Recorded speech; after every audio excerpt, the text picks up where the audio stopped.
Okay, I'm going to call our meeting to order for the Board of Education of Forest Park Public Schools. May I have a roll call, please?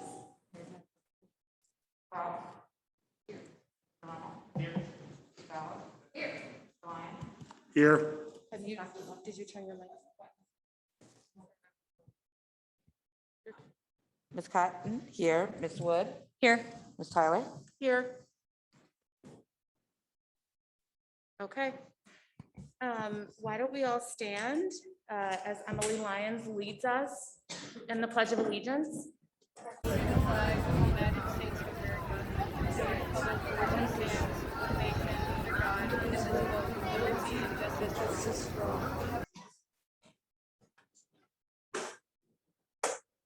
Thank you, Emily, for leading us in the pledge.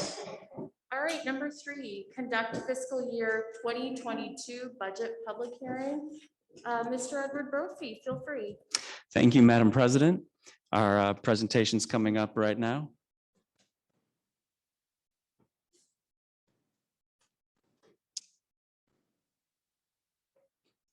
And we can go to our second slide, please. So this is a picture of the direction and vision of where we want to take the district between now and 2025. So the 3 main focal points are learning and achievement, family and community engagement, and talent recruitment development. So what's critical to keep in mind is, as we go through our information this evening, when we talk about learning and achievement, we're talking about supporting students this school year, some of whom didn't see a classroom until February of this past school year. Many of whom are seeing a classroom for the first time, our first graders and preschoolers.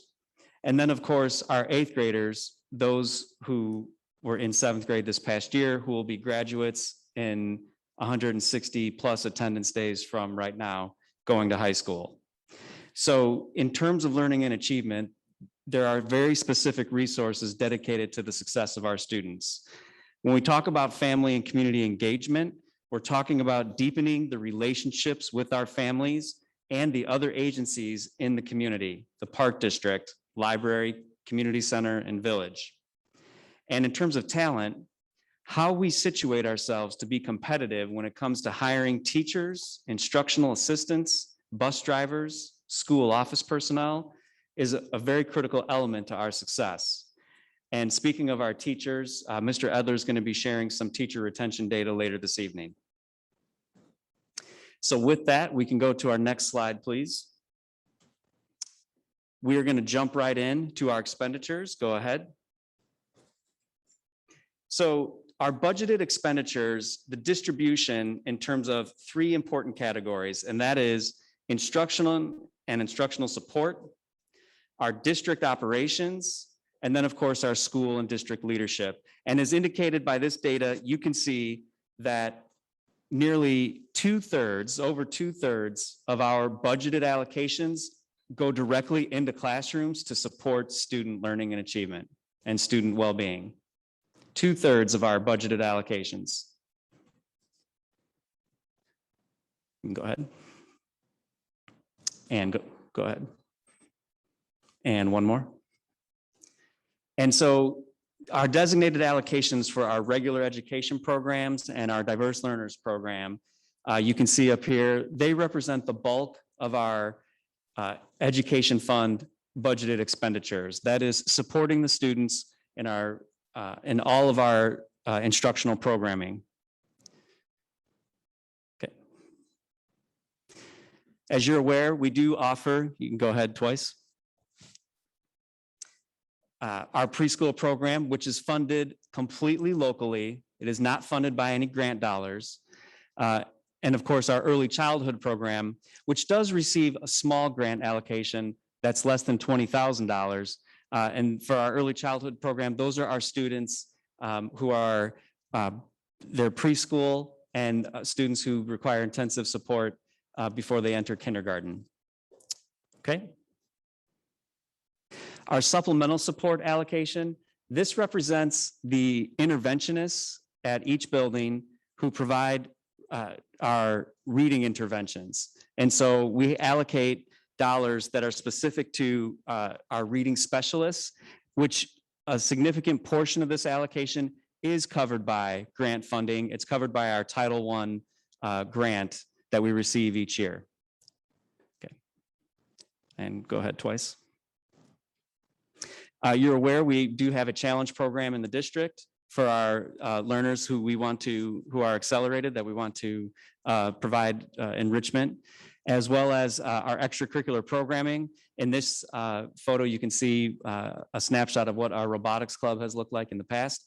All our student clubs are, nearly all our student clubs are getting started, are underway for this school year. Okay. Go ahead. And one more. Our emergent bilingual allocations, this represents for our students who are our English learner students. We are referring to our students as emergent bilingual students. And just want to remind everyone, for this allocation, this represents an addition of 2 new personnel and an English learner instructor at Field Stevenson. That's, let me clarify, that's someone we had to replace, and then a new instructor for Forest Park Middle School based on the caseload that we have for this school year. And of course, we have our summer programming. If you remember this past summer, we had a extended school year for our students with IEPs.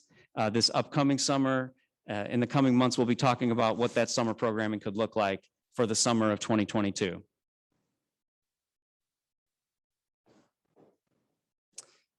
Go ahead 3 times. So again, we're focusing on specifically the supports and allocations that are here for our students. And so these are our budgeted allocations for social work, our guidance, which is here at FPMS, and our health services. And want to point out one of the adjustments that we made and is on the agenda for the board to approve later this evening is converting our certified occupational therapy assistant. Instead of continuing to outsource that service, now we are converting that person to be an employee.